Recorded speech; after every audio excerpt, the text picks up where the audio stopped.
Olá! Nós iniciamos mais um estudo aqui da Palavra de Deus com o tema A Mesa com Jesus. E nós vimos na nossa aula introdutória um pouco sobre a mesa no Antigo Testamento. Nós vimos a mesa como realmente um símbolo de Jesus no tabernáculo. Nós vimos mais 3 mesas, né? A mesa de Davi e Mefibosete, a mesa de Esther e Amã e a mesa de José e seus irmãos. E hoje nós vamos então começar a olhar para as mesas em que Jesus estava presente no Novo Testamento. E eu convido você a olharmos para um primeiro banquete, um banquete da graça. E ele está lá em Lucas, capítulo 5, nos versos 27 a 31. Essa é a história de Mateus que nós vamos, do chamado de Mateus, que nós vamos hoje apreciar. Para isso nós vamos primeiramente orar, pedindo ao Senhor que realmente nos mostre as verdades que Ele quer que cada um de nós aprenda. Senhor Deus, muito obrigado, Senhor, porque nós estamos aqui, porque nós podemos olhar, Senhor, com liberdade para a Tua Palavra, porque a Tua Palavra está nas nossas mãos, Senhor, nós temos acesso a esse livro tão precioso, Pai, e nós queremos Te agradecer, Senhor, porque nós sabemos que o Teu Espírito vai falar ao nosso coração e Tu vais mais uma vez nos ensinar. Eu te peço por cada pessoa que está assistindo este vídeo agora, Senhor, que o Senhor possa estar atuando também na vida de cada um deles, Pai. É isso que eu te peço e agradeço, em nome de Jesus. Amém. Então, como eu disse, em Lucas, capítulo 5, dos versos 27 a 31, nós vemos esse banquete. Começando lá no versículo 29, nós temos: Então Levi ofereceu um grande banquete a Jesus em sua casa. Havia muita gente comendo com eles, publicanos e outras pessoas. Nós vemos aqui que Levi, também chamado Mateus, e nos outros 2 evangelhos, porque nós temos em Mateus capítulo 9, do versículo 9 a 13, essa história, e em Marcos capítulo 2, versos 13 a 17, essa mesma história. E nós vemos que este Levi, que é chamado em Mateus, no outro evangelho, né, no evangelho de Mateus, escrito por ele, está aqui dando um grande banquete para o Senhor Jesus. Mas vamos voltar a algumas cenas, né? Vamos ver, na verdade, como toda essa história começa. Como é que Jesus acaba chegando nesse grande banquete com publicanos. E algo que na época era totalmente reprovável, né? Mas nós vemos que essa é a história da graça. Quem era, na verdade, Mateus? Quem era Levi aqui, né? Jesus havia acabado de curar um paralítico, aquela história em que as pessoas trazem um paralítico numa cama para Jesus, e Jesus fala para ele pegar a cama, ir embora, tal. Mas mais do que isso, Jesus fala para o paralítico que os pecados dele estão perdoados. E isso, claro, causa um grande alvoroço, né? E a palavra de Deus diz aqui que depois disso, Jesus saiu e viu um publicano chamado Levi sentado na coletoria e disse-lhe: siga-me. Levi levantou-se, depois de tudo, deixou tudo e o seguiu. Então Levi ofereceu um grande banquete a Jesus em sua casa. Havia muita gente comendo com eles, publicanos e outras pessoas. Mas os fariseus e aqueles mestres da lei que eram da mesma facção queixaram-se aos discípulos de Jesus: Por que vocês comem e bebem com publicanos e pecadores? Jesus lhes respondeu: Não são os que têm saúde que precisam de médico, mas sim os doentes. Eu não vim chamar justos, mas pecadores ao arrependimento. Nós vemos aqui no versículo 27 que o primeiro ato de Jesus em relação a Mateus foi vê-lo. A palavra de Deus diz: depois disso, Jesus saiu e viu um publicano chamado Levi. Jesus olha para Mateus. Você pode imaginar quantas pessoas estavam por ali? Jesus, como estava fazendo esses milagres, estava curando pessoas, ele era seguido por muita gente. Muita gente vinha de outros lugares, queriam se aproximar, saber quem era aquela pessoa que estava fazendo aqueles milagres. Então, com certeza, naquela passagem tinha muita gente. A coletoria ficava geralmente perto de postos, de estradas, locais onde podia ser cobrado imposto. Então, com certeza, muitas pessoas estavam passando por ali. Mas, de repente, o olhar de Jesus cruza com o de Mateus. Ele olha para Mateus. Você já deve ter tido essa sensação, né? De estar em algum lugar, tal, parece que a pessoa nem tá te olhando, né? Por exemplo, num casamento, né? A noiva tá entrando, tá olhando para todo mundo, mas de repente ela olha para você. Os olhares que se cruzam. Então, Jesus viu Mateus. Ele olhou para Mateus. Não foi Mateus quem olhou para Jesus. Aqui a Bíblia não está dizendo, e Mateus viu Jesus, se aproximou dele, nada disso. Aqui está dizendo que Jesus viu Mateus. Então essa não é a história de alguém que está procurando Jesus por uma necessidade. Nós temos na palavra de Deus muitas pessoas que foram em busca de Jesus porque precisavam de cura, porque precisavam de uma palavra. Este não é o caso de Mateus. Mateus tinha um emprego, né? Ele era um cobrador de impostos. Mateus estava lá saudável. Então ele realmente não estava em busca de Jesus. Mas Jesus o viu. E aí, depois que ele o viu, é que ele o chamou. O olhar é sempre de Jesus. As pessoas podem buscar Jesus por uma necessidade. É comum alguém chegar para a gente e falar assim, ora por um emprego, ora por uma cura, ora por um problema que eu estou passando. As pessoas buscam Jesus por necessidade, mas as pessoas voluntariamente não buscam a salvação em Jesus. Elas não vão dizer, eu quero que Jesus me salve, olha, eu sou um pecador. Para que elas busquem, Jesus tem que olhar para elas. Jesus é quem, na verdade, nos chama. E quando Jesus, ele quer ver uma pessoa, não importa onde ela está. Mateus aqui estava sentado, aqui é bem claro dizer, né? Sentado na coletoria. Ele estava alheio, ele estava ali no trabalho dele. Ele não estava observando a multidão ou quem estava vindo lá. Ele estava sentado na coletoria, mas ainda assim Jesus o vê. E é interessante a gente pensar que Cafarnaum, onde Jesus estava ali caminhando, era a cidade de Jesus, era o lugar que Jesus dominava, né, andava. E provavelmente ele já deve ter passado várias vezes por Mateus. Afinal, ele estava ali num posto fixo de coletor de impostos, né? Mas aquele dia é o dia em que Jesus olha para Mateus. Jesus tem o tempo dele. Ele sabe a hora de olhar para cada um de nós, né? O tempo de Mateus era agora. E ele não se importa que Mateus não estava olhando para ele, buscando ele. O tempo, quem faz realmente é o Senhor, é ele quem o busca. E Jesus olha para Mateus, ele vê o indivíduo. Ele viu Mateus ali na condição que ele estava, como um coletor de impostos, que nós vamos ver o que significa isso, né? Mas ele estava ali na condição dele, no lugar dele, no estado dele, com o passado dele, enfim. Ele estava ali, o publicano. Mateus, o publicano. E o que era um publicano?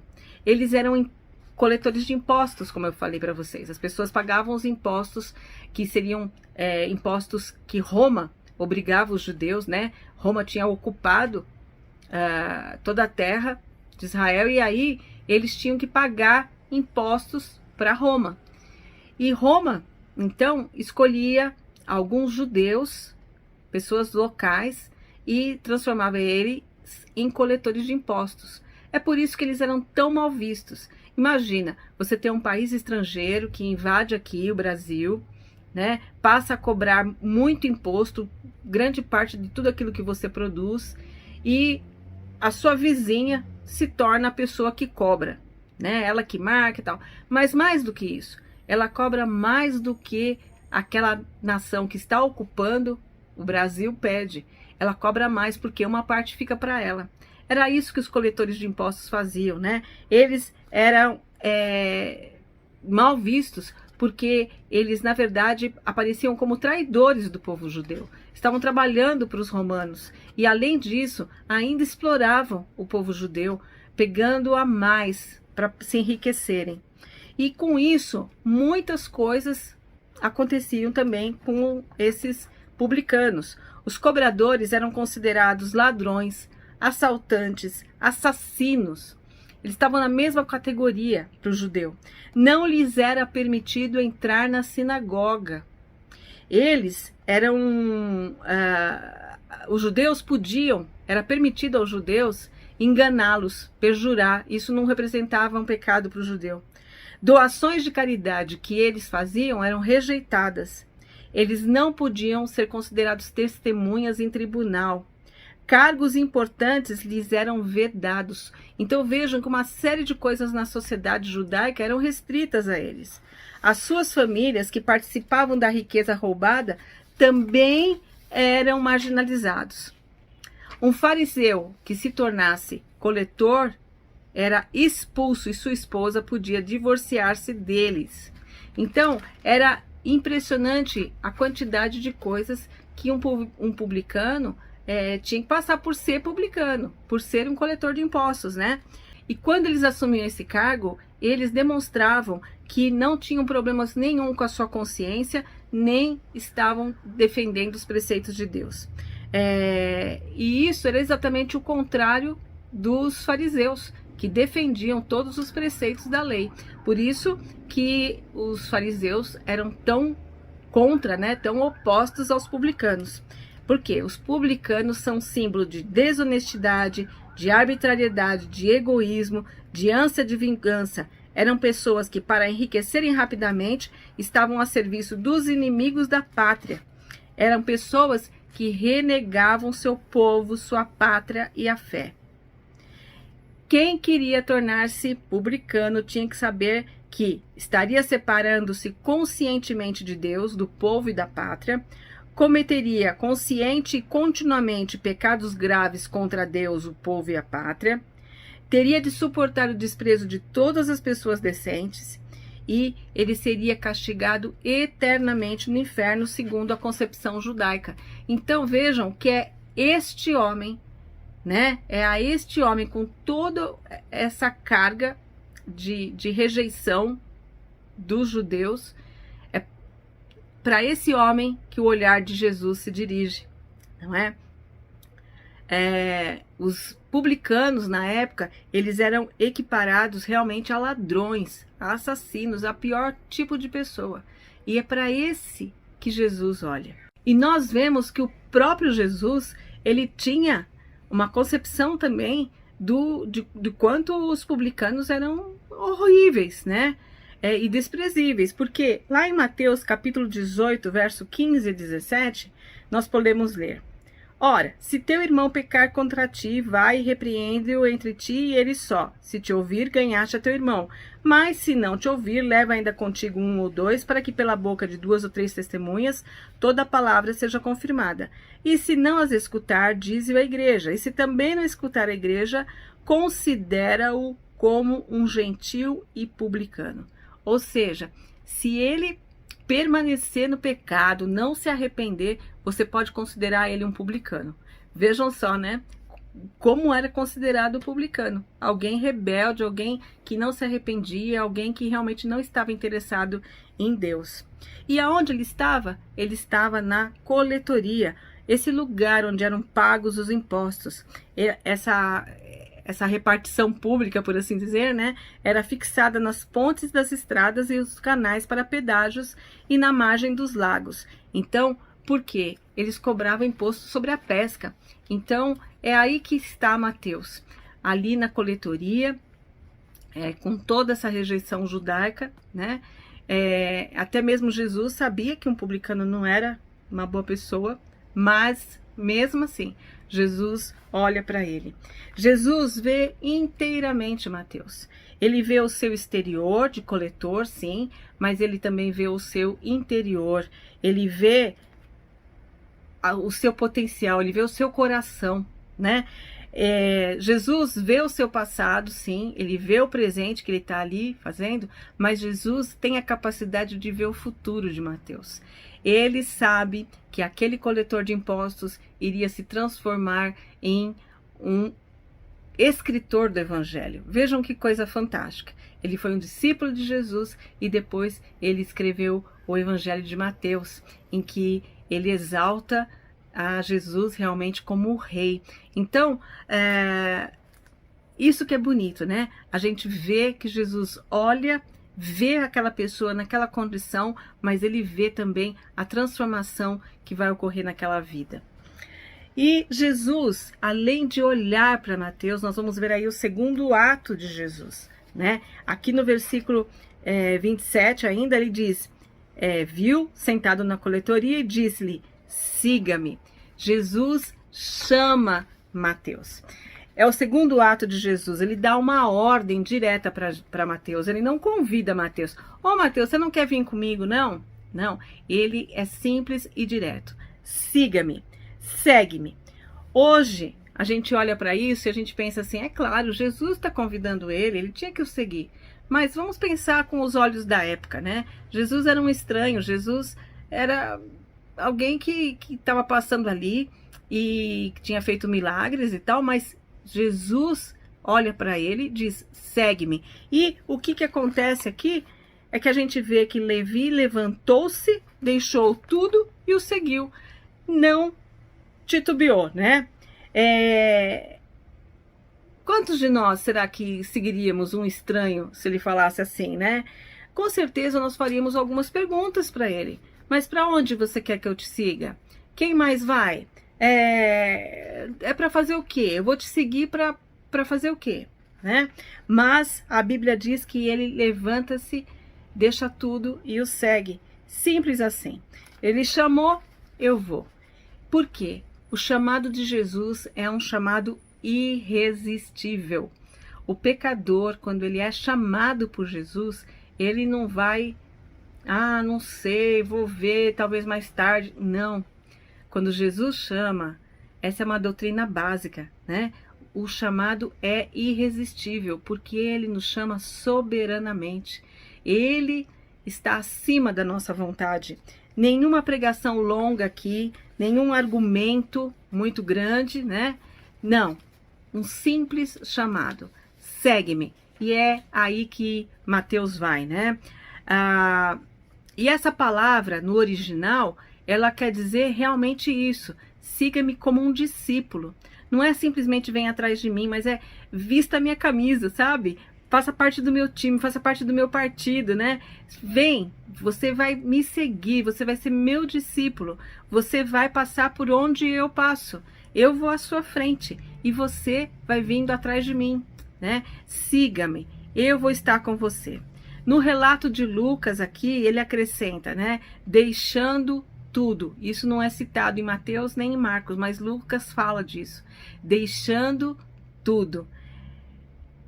Ele deixou tudo, na hora. A gaveta de dinheiro com os impostos pagos, ele deixou o posto de coletor, ele deixou literalmente a vida anterior dele. Pedro, os pescadores que seguiram Jesus, até podiam um dia, se as coisas não dessem certo, voltar lá para o mar e pescar. Mas no caso de Mateus, ele estava deixando o emprego público, né? Talvez ele tivesse até consequências sobre isso, sobre o fato de estar abandonando um posto que era de Roma, né? Que era das pessoas ali que tinham invadido aquelas terras e que estavam como opressores daquele povo. Então, Mateus literalmente deixa tudo, sem hesitação. Ele não pede um tempo, ele não... nada, ele o segue. Corta a cena e agora a gente já tem o quê? Mateus lá na casa dele oferecendo um banquete para Jesus, né? Aqui diz que ofereceu um grande banquete para Jesus. Não foi uma simples refeição, foi um grande banquete. E é tão interessante que a gente vê que havia muita gente comendo com eles, publicanos e outras pessoas, né? Lá no relato de Mateus, que o próprio Mateus faz, né, no seu evangelho, ele diz, estando Jesus à mesa na casa de Mateus, chegaram muitos publicanos e pecadores e se sentaram à mesa juntamente com Jesus e seus discípulos, né? Então, mais do que estar lá, a porta estava aberta, eles vão chegando, publicanos e pecadores. Quem eram os pecadores? Os fariseus chamavam de pecadores todos aqueles que não cumpriam as leis, né? A lei judaica. Então, esses publicanos e pecadores é que vão entrando ali na casa de Mateus. Mas é muito interessante a gente observar isso, né? Que alguém que minutos atrás era um estranho, agora está sentado à mesa de Mateus. Isso que acontece, né? Jesus chama e ao seguir Jesus, ele entra na nossa intimidade, né? Ele não simplesmente diz, siga-me, você vai estar ali atrás de mim, vai ser alguém distante. Não, ele se senta à mesa. Não é um chamado só para servir a Jesus, mas é algo que é além de ser um religioso. É algo que tem a ver com a intimidade, com a vida, com o comer junto. O banquete, então, não é isolado. Mateus não está sozinho com Jesus. Mateus não reúne só Jesus, os discípulos e ele, né? Ficam assim como separados no lugar santo. Muito pelo contrário, a porta vai estar aberta e vão chegando mais excluídos. Vão chegando publicanos e pecadores. E isso é outro dado muito importante, né? Depois que Jesus encontra Mateus, outros são atraídos também a Jesus. Logo que eles estão ali, comendo, né? Jesus comendo com eles. Claro que chegam os críticos. Então, os discípulos de Jesus vão ser abordados pelos fariseus. Como que ele pode estar comendo aí com esses pecadores, né? Diz aqui, os fariseus e seus escribas criticavam os discípulos, perguntando, por que comeis e bebeis com publicanos e pecadores? Como é que vocês podem estar fazendo isso, né? Vocês estão fazendo algo que fere completamente a regra, quebra a regra, vocês não podem fazer isso. Mas apesar deles estarem lá falando com os discípulos, Jesus ouve. E nós temos aí a resposta de Jesus, né? Ele ouve e já responde. Olha, os sãos não precisam de médicos, mas sim os doentes. Jesus aqui está comparando, né, os publicanos e pecadores como doentes, aqueles que estavam doentes da alma, né? E é esses doentes que precisavam de médico. Os perfeitos não precisavam, os sãos, né? Acho que aqui contém até uma certa ironia, né? E ele acrescenta, eu não vim chamar os justos ao arrependimento, mas os pecadores. Então eu estou com quem eu devo estar. Se eu estou aqui para chamar ao arrependimento os pecadores, eu preciso estar com os pecadores. E Mateus, no seu relato sobre essa situação toda, ele acrescenta mais uma fala de Jesus. É interessante a gente ver isso, né? Porque Mateus, como ele estava na casa dele e ele se sente realmente ali agredido até pela fala dos fariseus, né? Com certeza ele registrou melhor tudo que Jesus falou. Olha, e Jesus falou que eram os doentes que precisavam de médico, mas mais do que isso, olha só, Jesus ainda dá uma lição para os fariseus. E depois, e aprendei o que significa, quero misericórdia e não sacrifício, porque eu não vim chamar justos, mas pecadores. Jesus aqui está fazendo uma citação de um profeta, o profeta Oséias. Lá em Oséias capítulo 6, verso 6, está escrito isso que Jesus cita aqui. Diz assim, pois desejo misericórdia e não sacrifícios, conhecimento de Deus em vez de holocaustos. Deus havia já dito aquilo, né? E Jesus aqui está dizendo, olha, está dizendo para aqueles que se consideravam tão entendidos na lei, em todo o Antigo Testamento, ele está dizendo, ide e aprendam o que está escrito lá em Oséias 6,6. Que eu não quero sacrifício. Para mim o importante agora não é mais cumprir regra, né? Eu quero misericórdia, eu quero amor, eu quero graça. E é isso que Jesus está ali fazendo. Jesus está derramando da graça sobre o Mateus e aqueles publicanos, né? Sentando à mesa com eles. Então, nós vemos que nós podemos aprender muitas coisas aqui na mesa com Jesus, ouvindo esse chamado de Jesus a Mateus. A primeira coisa que nós podemos aprender é que o chamado para nos sentar à mesa com Jesus sempre parte dele. Ele nos vê, ele nos chama e nós só seguimos. O chamado não vem de nós. Não somos nós que abrimos a porta e dizemos: ah, Jesus, entra aqui na minha casa. Não, o chamado vem de Jesus, segue-me. Ele vê a nós, ele olha para a gente e ele então nos chama. E ele olha desde a eternidade, né? E aí ele nos chama. João, capítulo 6, verso 44, nos diz assim: ninguém pode vir a mim se o Pai que me enviou não o atrair, e eu o ressuscitarei no último dia. Ninguém pode vir a mim se o Pai não o atrair.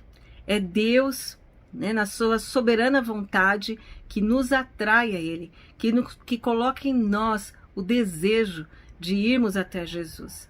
Então, ninguém olha para Jesus de vontade própria. Nossa natureza pecaminosa não nos permite isso. Não, é Jesus quem olha para nós.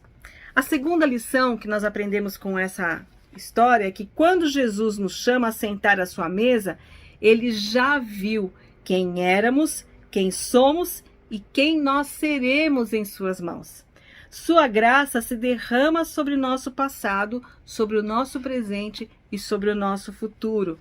Vamos ver lá em 1 Pedro, capítulo 5, verso 10.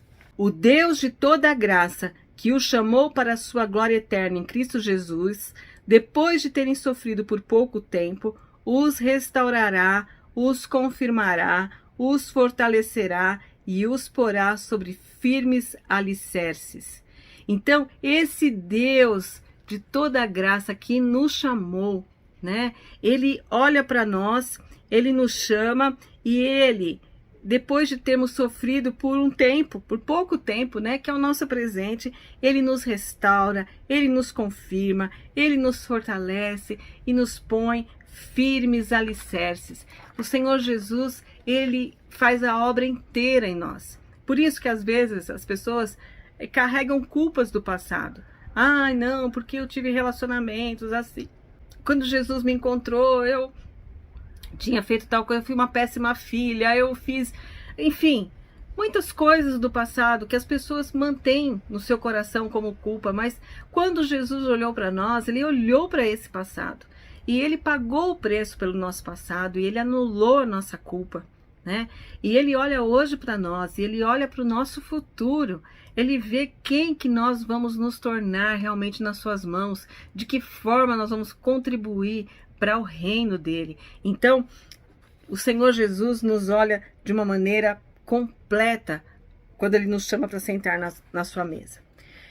A terceira coisa é que Jesus nos chama para segui-lo, sermos seus discípulos, seguir os seus passos, caminharmos por onde ele já passou. O Senhor Jesus não nos chama simplesmente para nos dar a vida eterna, para que a gente, né, seja filho dele. Ele nos chama para que nós sejamos seus discípulos, que nós caminhemos onde ele já caminhou. 1 João, capítulo 2, verso 6. Aquele que afirma que permanece nele deve andar como ele andou. Então, se nós dissermos que o Senhor nos chamou, que nós estamos nele, nós precisamos andar como ele andou, sermos discípulos dele, realmente vestir a camisa, né, de cristãos e em todos os momentos da nossa vida realmente sermos luz e podemos dizer: eu sou de Cristo, né? Então, isso que Jesus nos chama. A quarta coisa é que o chamado de Jesus à sua mesa é um chamado irresistível. Não existe aquele que é chamado por Jesus, mas ele diz que não quer. Não, quando ele nos chama, é um chamado irresistível. João capítulo 1, versos 12 e 13, nos diz: contudo, aos que o receberam, aos que creram em seu nome, deu-lhes o direito de se tornarem filhos de Deus, os quais não nasceram por descendência natural, nem pela vontade da carne, nem pela vontade de algum homem, mas nasceram de Deus. Nós nascemos de Deus, da vontade de Deus, não da nossa própria vontade. Não somos nós que escolhemos ser do Senhor Jesus. Ele nos chama e o seu chamado é irresistível. É um chamado radical para uma obediência incondicional, né? Então, o chamado é do Senhor. A quinta verdade que nós aprendemos aqui, que Jesus nos chama para viver a intimidade com Ele. Jesus nos chama para servi-lo, para sermos seus discípulos e para termos intimidade com Ele, estarmos próximos dele, sentarmos à mesa, conversarmos com Ele, né? Dividirmos a nossa vida com Ele. João, capítulo 15, verso 15, nos diz: já não chamo servos, porque o servo não sabe o que o seu senhor faz. Em vez disso, eu os tenho chamado amigos, porque tudo o que ouvi de meu Pai eu tornei conhecido a vocês. Jesus, nós vamos ver em outras mesas que ele tornou conhecido tudo o que ele sabia do Pai, né? Ele repartiu com as pessoas à mesa, e é isso que ele faz conosco. Por isso que ele nos chama não mais de servos, mas de amigos, né? Ele vem, senta-se à mesa para que nós tenhamos essa intimidade com ele. A sexta verdade é que nós somos chamados à mesa por nossa condição de doentes e não de merecedores. Os doentes é que necessitam de médico. Os pecadores é que precisam de salvação. E essa condição nossa de pecadores, de doentes, de pessoas que necessitam de salvação, é que faz com que Jesus nos chame. Não é porque nós somos pessoas boas, né? Porque nós somos pessoas caridosas, pessoas que não fazem mal para ninguém, que aí o Senhor olha para nós e nos chama. Não, Ele nos chama pela nossa condição de pecadores. Nós podemos ver isso lá em Efésios, capítulo 2, versos 3 a 5. Anteriormente, todos nós também vivíamos entre eles, satisfazendo as vontades da nossa carne, seguindo seus desejos e pensamentos. Como os outros, éramos por natureza merecedores da ira. Todavia, Deus, que é rico em misericórdia, pelo grande amor com que nos amou, deu-nos vida com Cristo, quando ainda estávamos mortos em transgressões. Pela graça, vocês são salvos. Então, vejam, nós estávamos perdidos. Nós éramos merecedores de ira de Deus, mas Ele, pela graça dele, nos alcança, né? E nos transforma. Então, nós somos chamados pela nossa condição de doentes, de pecadores que necessitam de Jesus. E a última coisa que nós vemos aqui é quando nós estamos à mesa com Jesus, nós desejamos compartilhar da presença dele a outros, né? Nós queremos falar da presença de Jesus na nossa vida. Então, nós vemos que a porta de Mateus ali estava aberta, que outros publicanos e pecadores também chegaram. Isso é natural quando o Senhor Jesus invade o nosso coração e nós temos a alegria da intimidade com Ele. Nós queremos que outras pessoas, que os nossos amigos do passado, né, também saibam, porque nós queremos que todos tenham a mesma alegria que nós temos. Então, nós vemos a riqueza desse banquete da graça que Mateus aqui teve, né? Quando Jesus o vê, o chama, senta-se à mesa com ele e ainda está ali pronto a ser ouvido também por outros na mesma condição deles. Publicanos e pecadores, pessoas rejeitadas pela sociedade, mas que podem ser alcançadas pelo amor de Cristo.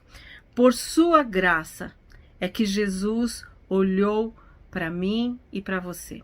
Eu não merecia isso, né? A minha condição, a minha natureza não merecia isso. Mas pela graça dele, ele olhou para mim e olha para você. Ele me chamou e chama você para ser seu discípulo, para seguir os seus passos, para andar aonde ele andou. E agora, à mesa, nós podemos compartilhar com outras pessoas dessa graça também. Então, além de nós termos o privilégio de termos sido chamados, o Senhor Jesus também quer que a gente compartilhe do que é viver com Jesus, do que é andar com Jesus. Eu já falei uma vez que se realmente tudo isso não fosse verdade, né? Só o fato de caminhar com Jesus tem sido um prazer tão grande na minha vida que eu não trocaria por nada. Então, nós sabemos pela palavra de Deus que tudo isso é verdade, que tudo isso é maravilhoso, que o Senhor Jesus tem algo muito maior.